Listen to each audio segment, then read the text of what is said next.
नमस्कार दोस्तों। पूसा पूसा का मतलब है जहां सर एग्रीकल्चर रिसर्च और एडुकेशन की शुरुआत हुई। और आज ये बड़ी खुशी की बात है हमारे लिए, जो हमारा डिपार्टमेंट ऑफ स्टैटिस्टिक्स है या एंड कंप्यूटर एप्लीकेशन अभी हमने जोड़ दिया है, वो सर के द्वारा मैं कहूँ शुरुआत की गई। सर ने ही उसकी नींव रखी। सर ने बहुत अच्छे अच्छे यहाँ पर काम किए और जो नई जनरेशन है उसको बहुत सारी सीख मिल सकती है। बहुत सारी चीज़ें हम लोग आज सर से जानेंगे। कैसे सर ने यहाँ पर, जब बहुत सारी कठिनाइयाँ थी, उन दिनों भी सर ने ऐसे ऐसे रिसर्च किए और ऐसे ऐसे सॉफ्टवेयर डेवलप किए। नई जनरेशन थोड़ी भी कोई कमी होती है या हम लोगों को कोई दिक्कत होती है तो हम बहुत परेशान हो जाते हैं। बट मैं कहूँ कि अभाव में भी सर ने बहुत अच्छे काम यहाँ पर किए आरपीसीओ पूसा में। उसके बाद यहाँ से निकलने के बाद सर डायरेक्टर आईसीआर आईएसआरआई रहे। उसके बाद आप एडीजी रहे, तो विभिन्न पदों। उसके बाद आप कुलपति भी रहे देव संस्कृत यूनिवर्सिटी जो हरिद्वार में है। तो मैं कहूँ कि सर का बहुत ही एक ब्राइट करियर रहा। बहुत ही सर ने डेडिकेशन के साथ, मैं कल ही सर के बारे में किसी से बात कर रहा था तो बोले एक ही यहाँ पर वैज्ञानिक थे जो कुलपति से सीधे सीधे बात करते थे। कोई डर नहीं, कोई भय नहीं, क्योंकि काम बोलता है। और कई बार क्या होता है कि हम लोग काम कम करते हैं और दूसरी चीज़ें ज़्यादा करने लगते हैं, तो शायद हम कई बार अपनी चीज़ों को रख नहीं पाते हैं। तो सर का जो एक था कि हम अपनी बातों को, अपना काम अच्छे से करेंगे और जो बात होगी उसको भी अथॉरिटी के पास रखेंगे। तो सर बहुत बहुत आपका स्वागत है। और ये मेरे लिए सम्मान और गौरव का विषय है कि आज मैं सर आपके साथ हूँ। सबसे पहले तो सर, जो पूसा है 240 साल का यहाँ पर इतिहास है और 1784 से इसकी नींव रखी गई। उसके बाद 1905 में एक कहें कि सिस्टमेटिक एग्रीकल्चरल रिसर्च और एजुकेशन की शुरुआत हुई। 1923 में लगभग पोस्ट ग्रेजुएट स्टडीज शुरू हुई और फिर अनफॉर्चुनेटली 1934 में एक अर्थक्वेक आया। उसकी वजह से यहाँ से चीज़ें शिफ्ट हुई पूसा दिल्ली में और फिर 1970 में विश्वविद्यालय बना। सर आप 1970 में बना और आप 1980 में इस विश्वविद्यालय में आए, तो सबसे पहले मैं शुरुआत वहीं से करता हूँ। जब सर आप आए थे तो कैसी चीज़ें थीं, क्या थीं, उसके बारे में सर शुरू में आपसे जानते हैं। धन्यवाद। नमस्कार दोस्तों। दरअसल जब मैं 1980 में यहाँ पर आया, उसमें यहाँ वाइस चांसलर थे doctor DP Singh IAS. Pantnagar के वाइस चांसलर भी रहे वो, और पंतनगर से ही मैं आया यहाँ पर। पंतनगर से डीपी सिंह साहब ने सिलेक्शन किया हमारा। वो चाहते थे कि कुछ यंग साइंटिस्ट जो कि कैपेबल साइंटिस्ट हैं वो आएँ और यहाँ पूसा को डेवलप करें। जैसा कि आपने बताया, पूसा एग्रीकल्चर रिसर्च की एक तरह से जननी है, जहाँ की 1905 में एग्रीकल्चर रिसर्च एंड एजुकेशन की शुरुआत हुई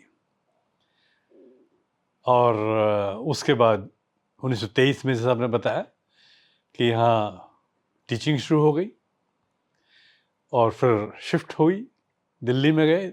मैं दिल्ली से ही पढ़ा हूँ। दिल्ली में पूसा इंस्टीट्यूट जो यहाँ से शिफ्ट होकर दिल्ली गया, उसमें ही मैंने एमएससी और पीएचडी किया एग्रीकल्चर स्टैटिस्टिक्स में। तो जब पंतनगर से यहाँ आए तो सिचुएशन थोड़ी मुश्किल थी, कठिनाइयाँ थी। पुल नहीं था गंगा के ऊपर, तो वहाँ से स्टीमर से क्रॉस करके आना पड़ता था। बिजली नहीं रहती थी। खाने पीने का सामान लोकल लेवल का, विलेज लेवल का मिलता था, पैक्ड सामान नहीं मिलता था। तो कठिनाइयाँ तो थी, लेकिन अगर आदमी में काम करने की इच्छा हो, साहस हो, तो कोई कठिनाइयाँ मायने नहीं रखती। सब कठिनाइयों को पार कर लेते हैं। तो हम लोगों ने यहाँ पर सबसे पहले हुआ कि कंप्यूटर सेंटर, वर्ल्ड बैंक का ग्रांट मिला हुआ था, कंप्यूटर सेंटर बनाया जाए। कंप्यूटर सेंटर का प्रोविजन था उसमें, लेकिन वाइस चांसलर साहब उस समय के झा साहब थे। उन्होंने कहा, शर्मा ये तो फ़ायदा तो कोई है नहीं कंप्यूटर खरीदने का, क्योंकि यहाँ बिजली रहती नहीं है। कंप्यूटर चलेगा कैसे? सिर्फ एक शो पीस बन के रह जाएगा। मैंने कहा, सर मुझे 3 महीने का समय आप दीजिए। जो लड़के आपके दिल्ली जाके प्रोग्रामिंग के लिए जाते हैं, एनालिसिस के लिए जाते हैं डेटा की, उन्हें जाने की आवश्यकता नहीं रहेगी, ये मैं आपको गारंटी दे सकता हूँ। कैसे?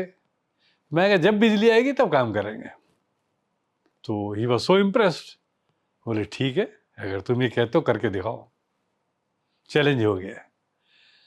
तो उस समय कंप्यूटर आया, इंस्टॉल नहीं हो रहा था। हुआ कि एसी कोई स्पेरेबल नहीं है, कोई बचा हुआ एसी नहीं जो कि कंप्यूटर में लगे, बिना एसी के कंप्यूटर चलेगा नहीं। तो मैं वाइस चांसलर साहब के पास गया, मैंने तो वायदा किया हुआ वाइस चांसलर को। मैं गया, मैंने जाके कहा सर एसी स्पेरेबल नहीं है, तो इस तरह से इंस्टॉल नहीं हो पा रहा कंप्यूटर। उन्होंने कहा अच्छा, किसने बताया? मैं कहा इंजीनियर साहब ने बताया। तो बुलाओ इंजीनियर को। इंजीनियर को बुलाया। डॉक्टर के झा ने कहा कि देखो एसी स्पेरेबल नहीं है ना तुम्हारे पास, ये मेरे कमरे का स्पेरेबल है, मुझे जरूरत नहीं है एसी की, कंप्यूटर को ज़्यादा ज़रूरत है। इस तरह के डेडिकेटेड वाइस चांसलर, मैं तो बहुत ग्रेटफुल हूँ कि उन्होंने कहा कि मेरे कमरे का उतार लो। अब किस कर्मचारी की हिम्मत हो सकती है कि वाइस चांसलर के कमरे का उतार ले? तो जो स्पेरेबल नहीं था कहीं से स्पेयर कर दिया उन्होंने, लग गया, इंस्टॉल हो गया। हम लोग जब बिजली आती थी तब आते थे, रात को 10 बजे हैं 12 बजे हैं, जब बिजली आती थी तब आते थे। चाबी मेरे पास रहता था। थोड़ा यहाँ सांप का खतरा था, और जब बिजली नहीं है तो अंधेरा होता था। बिजली आती थी तो रोशनी हो जाती थी, रोशनी होने पर भी जब बिजली जाती थी तब हम लौटते थे अंधेरे में। तो पैर से थप थप करते हुए जाते थे, जिससे कि सांप वगैरह हो तो हट जाए और हम लोग सुरक्षित घर तक पहुंच जाए।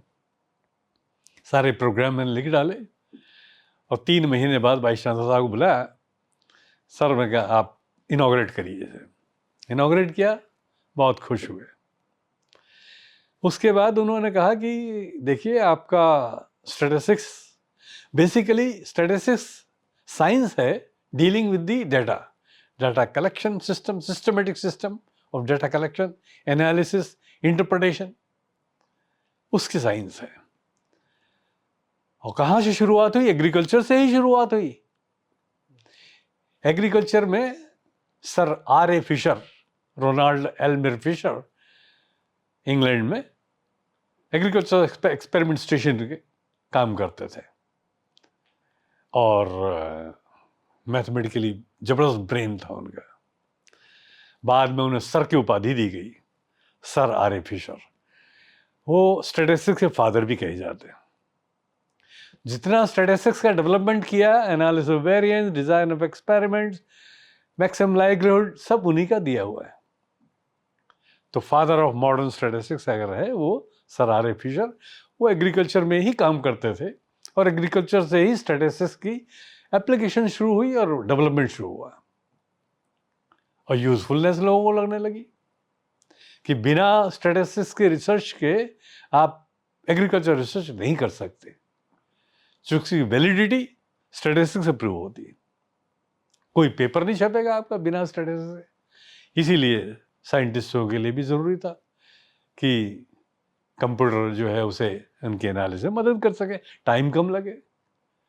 वरना उनके 6 महीने में तो डाटा उन्होंने इकट्ठा किया क्रॉप लगा के, और उसके बाद फिर एनालिसिस में भी टाइम लगेगा, तो पेपर कब पब्लिश होगा, काम कब बाहर आएगा। तो इस तरह से हम लोगों ने फिर MSc प्रोग्राम शुरू किया यहाँ पर डिपार्टमेंट में। सबसे पहले मैं तिरहुत कॉलेज ऑफ एग्रीकल्चर ढोली गया था, क्योंकि ये बना नहीं था यहाँ पर। तिरहुत कॉलेज ऑफ एग्रीकल्चर में मैं सेक्शन में था, और उस सेक्शन से फिर मैं जब यहाँ बिल्डिंग बन गई वर्ल्ड बैंक की, वर्ल्ड बैंक के फंड से बनी थी बिल्डिंग, तो उसमें मूव किया यहाँ department of statistics, mathematics and computer application, SMCA जी करके बना। हम लोगों ने यहाँ MSc प्रोग्राम शुरू किया, वाइस चांसलर साहब के अनुदान था, उनसे रिक्वेस्ट किया, मान गए। मैंने कहा कि हमारे MSc प्रोग्राम से आपके एनालिसिस में कोई नुकसान नहीं होगा।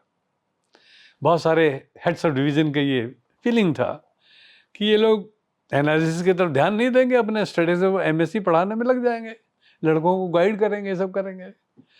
मैं कहा उसमें कोई नुकसान नहीं, उसमें फ़ायदा होगा आपको, क्योंकि हम फिर मॉडर्न एप्लीकेशंस करेंगे, जो नई नई टेक्निक्स हैं उनको आप एग्रीकल्चर रिसर्च में लगाएंगे। तो इस तरह से डेवलपमेंट करके और हम लोगों ने काम की सर शुरुआत की। शुरुआत में जब ये डिपार्टमेंट बना तो कौन कौन से लोग थे, जब शुरुआत में आपने 1981 में जब शुरू किया सर? शुरुआत में मेरे साथ शिव प्रताप सिंह थे, वो असिस्टेंट प्रोफेसर थे, मैं एसोसिएट प्रोफेसर था। फिर मेरे साथ एम.एन. हक हुआ करते थे, वो भी असिस्टेंट प्रोफेसर थे, काफ़ी सीनियर भी थे। फिर एक अमरेश चंद्र सिन्हा हुआ करते थे, और बाद में कुछ लोगों को सबौर से भी ट्रांसफ़र किया गया। सचिंद्र कुमार सिन्हा मैथमेटिक्स के, यूसी श्रीवास्तव ढोली थे, ढोली से यहाँ ट्रांसफ़र हुए। फिर उसके बाद कुछ अपॉइंटमेंट भी नए फ्रेश किए गए, और इस तरह से हमारा डिपार्टमेंट का शुरुआत हुआ। और बाद में डॉक्टर एम.एन. हक और अमरेश सिन्हा ने पीएचडी करने चले गए इन सर्विस, आईएसआरआई से ही पीएचडी करके आए, और फिर वो एसोसिएट प्रोफेसर हो गए। मैं यूनिवर्सिटी प्रोफेसर बन गया 86 में। इस तरह से हम लोगों के ग्रोथ और विकास हुआ। तो आप सर यहाँ कब तक थे और उसके बाद फिर मूव किए यहाँ से? मैं 80 से 96 तक था, 96 तक। 1996 में मैं दिल्ली में चला गया, पहले ज्वाइंट डायरेक्टर कंप्यूटर साइंस बना, चूँकि मैंने कंप्यूटर यहाँ भी इस्टेब्लिश किया था, सारे प्रोग्राम लिखे हुए थे, RIU स्टैट डेवलप किया था, तो ज्वाइंट डायरेक्टर कंप्यूटर साइंस बनाया। फिर ज्वाइंट डायरेक्टर में काम देख के उन्होंने प्रोफेसर का डायरेक्टर रिटायर हो गए, उनका चार्ज मुझे दे दिया गया। करीब 10 महीने में डायरेक्टर के चार्ज में रहा। फिर काम देख के मुझे रेगुलराइज कर दिया। 2 टेन्योर मुझे मिले वहाँ पर, director of IASRI, Indian agriculture studies institute, वहीं का मैं स्टूडेंट भी हूँ। उसका उस पहले नाम था IARS, institute of agriculture research statistics, बाद में नाम बदला। तो यहीं से मैंने MSc PhD किया। IRI का पार्ट है, डिग्री IRI से मिलती थी हमें। तो एक तरह से पूसा से मेरा लगाव पुराना रहा है। तो सर इसमें जो आपका स्टैटिस्टिक्स डिपार्टमेंट है या डिसिप्लिन है, इसको बहुत सारे लोगों ने आगे बढ़ाने का काम किया है। तो इसमें वो कौन से लोग हैं और कैसे उनका कंट्रीब्यूशन आप याद करना चाहेंगे सर? या दिल्ली की बात हो या यहाँ की बात हो, यहाँ मैं जब यहाँ आया तो वास्तव में सरप्राइज हुआ जब मैं शुगर केन इंस्टीट्यूट में गया। मैंने देखा वहाँ ऐसे ऐसे मैथमेटिकल जर्नल अवेलेबल हैं जो कि अच्छी अच्छी लाइब्रेरी में नहीं होते। कैसे आए, पता किया हम लोगों ने, कौन व्यक्ति लाने वाले था, मालूम पड़ा डॉक्टर KS बनर्जी, जिनका वेइंग डिजाइन्स पे बहुत सारे रिसर्च पेपर उन्होंने पूसा से ही छापे हैं 1950 के अंदर। तो सोचिए 1950 में एक बहुत बढ़िया साइंटिस्ट यहाँ पर पूसा में रहे हैं। उसके बाद फिर हम लोगों ने अपना लेवल पर प्रयास किया। डॉक्टर सिसोदिया अभी आएंगे, वो भी हमारे साथ। मैं जब तांजानिया जाने वाला था, 2 साल के लिए तांजानिया का मेरा अपॉइंटमेंट हुआ कि फॉरेन सर्विस है, विदेश का अनुभव मिलेगा, जाना चाहिए। वाइस चांसलर ने कहा कि आपने MSc प्रोग्राम शुरू किया, उसे कौन चलाएगा? मैं कहा सर अपॉइंटमेंट कर लीजिए। बोले अपॉइंटमेंट में समय लगता है। मैं कहा उतने समय में आपको वेट करूँगा, उनको बोल देता हूँ कि मैं 1 साल के पहले नहीं आ सकता, बोल दिया मैंने। बोले ठीक है, हम इंतज़ार करेंगे। तो यहाँ डॉक्टर सिसोदिया का अपॉइंटमेंट हुआ। जी। तो ये सर आप लोगों का जो 75th जो प्लेटिनम जुबली है आपके Indian society of agricultural statistics की, अभी उसका कॉन्फ्रेंस चल रहा है, उस सोसाइटी का कैसे डेवलपमेंट हुआ, उसमें कौन से लोगों ने कंट्रीब्यूशन किया, उसमें आप भी रहे, तो कैसे वो सोसाइटी आज यहाँ पर, क्योंकि उसका बहुत ही गोल्डन एरा कहा बहुत जाता बढ़िया सवाल पूछा आपने। दरअसल Indian society of agriculture statistics जो है, उसकी शुरुआत बहुत बड़े नाम से हुई है, PV सुखात में। PV सुखात में वेल नोन नेम है, और उनके बाद डॉक्टर पानसे। एक्चुअली ICR जब बना 1930 में, तो 9 सेक्शंस थे, एक सेक्शन स्टैटिस्टिक्स था। तो उस समय से ही स्टैटिस्टिक्स सेक्शन आईसीआर में था एग्रीकल्चर रिसर्च के लिए। बाद में 1934-5 में सुखात्मे साहब आए। सुखात्मे साहब गोखले इंस्टीट्यूट से थे, महाराष्ट्र से। तो सुखात्मे साहब का कुछ काम कॉटन रिसर्च के ऊपर, इंदौर में कॉटन रिसर्च के ऊपर पानसे साहब काम करते थे क्रॉप कटिंग एक्सपेरिमेंट में। होता क्या है कि जब क्रॉप का एरिया और प्रोडक्शन, ये एग्रीकल्चर स्टैटिस्टिक्स कही जाती है कि कितना एरिया में आपका खेती हो रही है, कितना प्रोडक्शन है, क्या प्रोडक्टिविटी है, ये सवाल स्टैटिस्टिक्स से ही हैंडल होता है। तो उसमें उन्होंने क्रॉप कटिंग एक्सपेरिमेंट का विधान दिया। पानसे साहब ने कॉटन क्रॉप के ऊपर लगाया। एक्चुअली देश के अंदर 3 तरह का सिस्टम है। एक है अनसेटल्ड कल्टीवेशन, जहां की लगान फिक्स नहीं होता, रेवेन्यू फिक्स नहीं होता।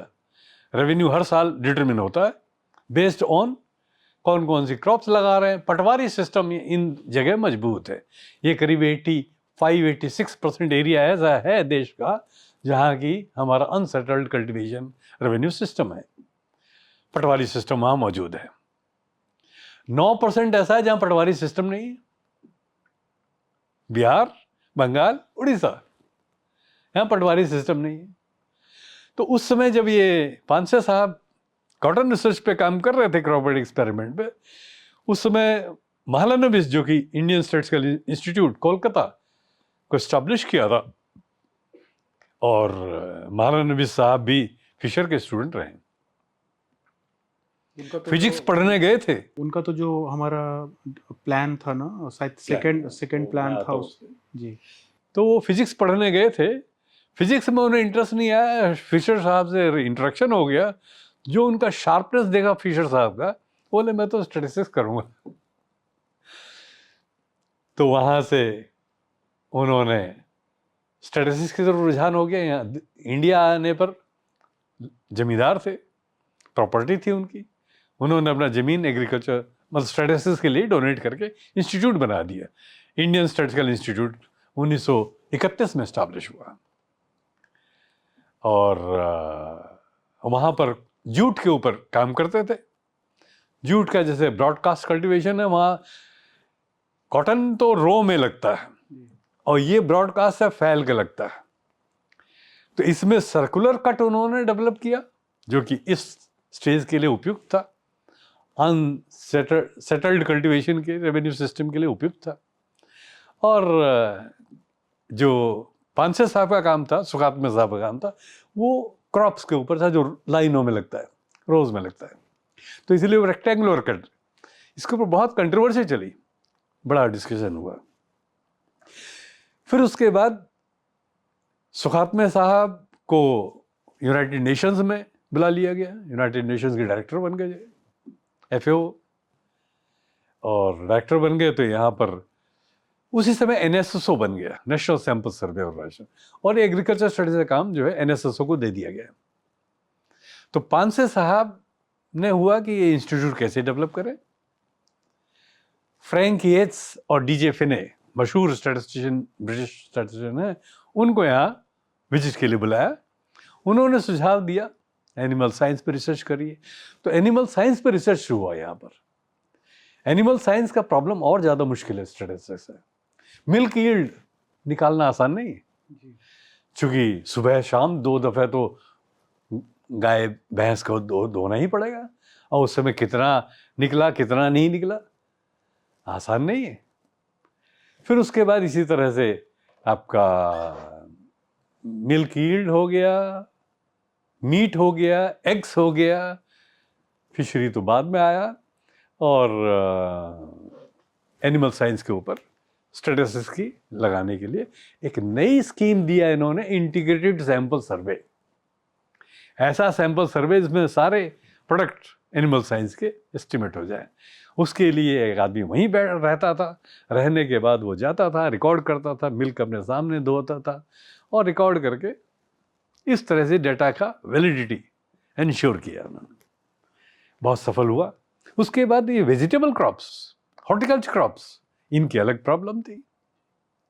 ये भी क्रॉप कटिंग से नहीं होते थे। मल्टीपल पिकिंग है, उसमें तो भिंडी कितनी बार तोड़ेंगे, टमाटर कितनी बार तोड़ेंगे, मल्टीपल पिकिंग्स इन्वॉल्व है, प्रॉब्लम है। तो ये क्रॉप कटिंग के साथ नहीं लग सकता था, तो इसके लिए अलग मेथोडोलॉजी डेवलप किया। इसी तरह रिवराइन सिस्टम के लिए अलग एक डेवलप किया। ये सब पानसे साहब का कंट्रीब्यूशन है। पानसे साहब जो है 1966 में रिटायर हुए, 1951 से लेकर 1966। कहाँ से रिटायर्ड हुए सर? आईसराय, आईसराय के डायरेक्टर। शुरू में सेक्शन हेड थे, एडवाइजर बने, स्टैटिस्टिकल एडवाइजर बने, फिर डायरेक्टर बन गए। डायरेक्टर नहीं थे, स्टैटिस्टिकल एडवाइजर थे। डायरेक्टर एक्चुअली उनके बाद सेठ साहब आए, तब डायरेक्टर का दर्जा मिला था, इंस्टीट्यूट का दर्जा मिला था IARS को। तब वो डायरेक्टर, पहले डायरेक्टर डॉक्टर GR सेठ थे।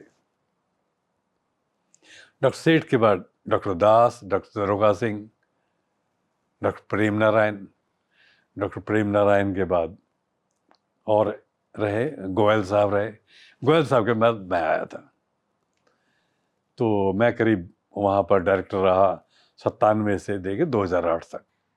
लंबा समय। फिर मंगला राय साहब ने कहा 2 टेन्योर के बाद आप जो है हेडक्वार्टर में आ जाइए।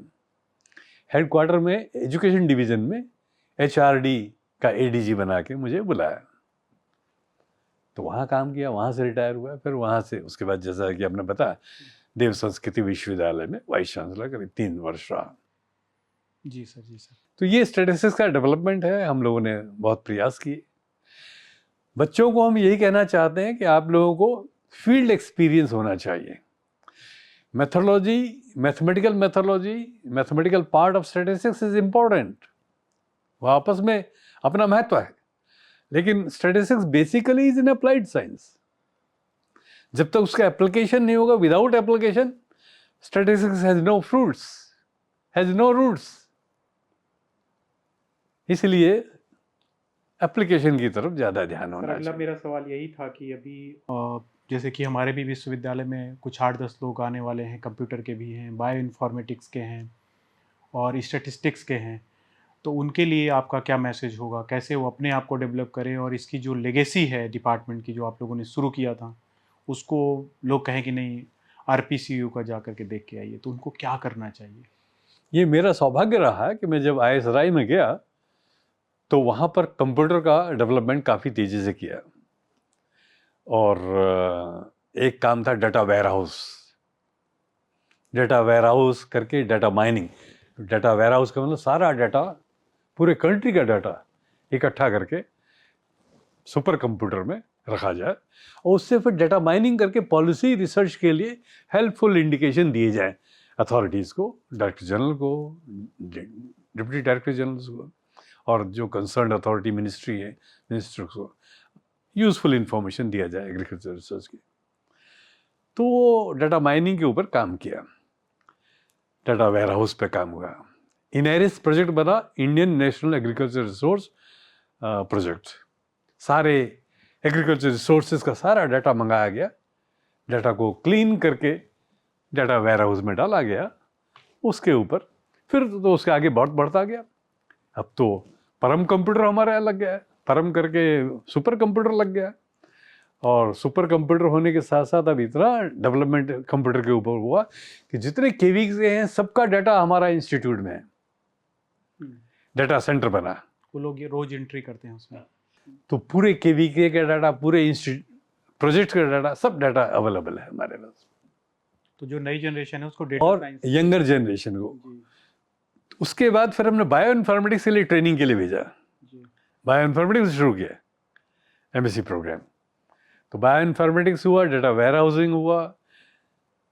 MSc प्रोग्राम तो वहाँ पहले ही था कंप्यूटर साइंस में, इसका नाम कंप्यूटर एप्लीकेशन बाद में हो गया। तो कंप्यूटर एप्लीकेशन में MSc प्रोग्राम था, बाद में PhD शुरू हुआ। तो एप्लीकेशन डेटा साइंस वही है, डेटा साइंस। और हो क्या सकता है?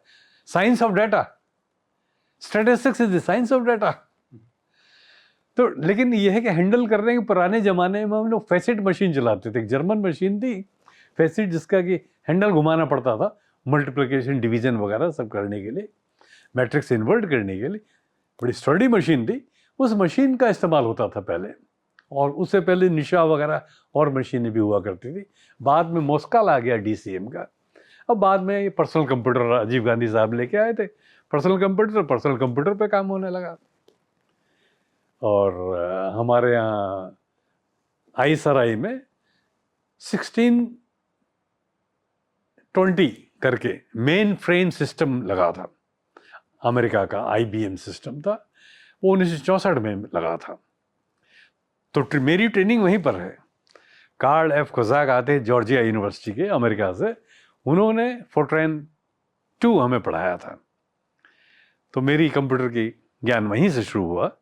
और फिर वहाँ बरोज सिस्टम परचेज हुआ, और अब तो एक से एक सिस्टम। अब तो डिजिटल एज। तो डेटा साइंस बड़ा इंपॉर्टेंट है।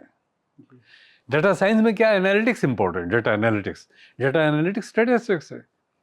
डेटा एनालिटिक्स बोलिए, डेटा माइनिंग बोलिए। पहले डेटा माइनिंग बोलते थे, आजकल डेटा एनालिटिक्स बोलते हैं। तो नया डेवलपमेंट होता रहता है, होना चाहिए। हम लोगों को ओपन रहना चाहिए नए विकास को सीखने के लिए। ये नहीं कि जो हमारे गुरुओं ने पढ़ाया था वहीं तक अटक जाए, उससे आगे बढ़े। तो सर बहुत बहुत आभार, आपने हमसे बात किया, और जो आपका कंट्रीब्यूशन इस पर्टिकुलर विश्वविद्यालय के लिए है, और ISRI में भी आपने बहुत दिया। तो मुझे लगता है जो इस प्रोफेशन को आपने दिया है वो बहुत ही, मतलब बहुत सारे लोगों को इससे सीख मिलेगी। और कैसे एक कहते हैं ना कि वहाँ से पुल भी नहीं था, आप लोग कैसे कैसे यहाँ आते थे, यहाँ लाइट नहीं होती थी, उसके बाद भी आपने RAU प्रोग्राम जैसी स्टैट के आपने लिखे, और यहाँ से आपने एनालिसिस और बहुत सारी चीज़ें, कंप्यूटर की शुरुआत यहीं से, मैं कहूँ कि आप यहाँ के फादर ऑफ हैं जो उन्होंने कंप्यूटर की शुरुआत इस विश्वविद्यालय की। तो इसके लिए ये विश्वविद्यालय और हम सब लोग डेफिनेटली आपको सर याद करते हैं और करते रहेंगे। तो बहुत बहुत आभार सर, आपने हमसे बात किया, और आगे भी आप इसी तरह आते रहेंगे, और हम लोगों को आपका जो स्नेह है और प्यार है वो मिलता रहेगा। बहुत बहुत आभार सर। धन्यवाद।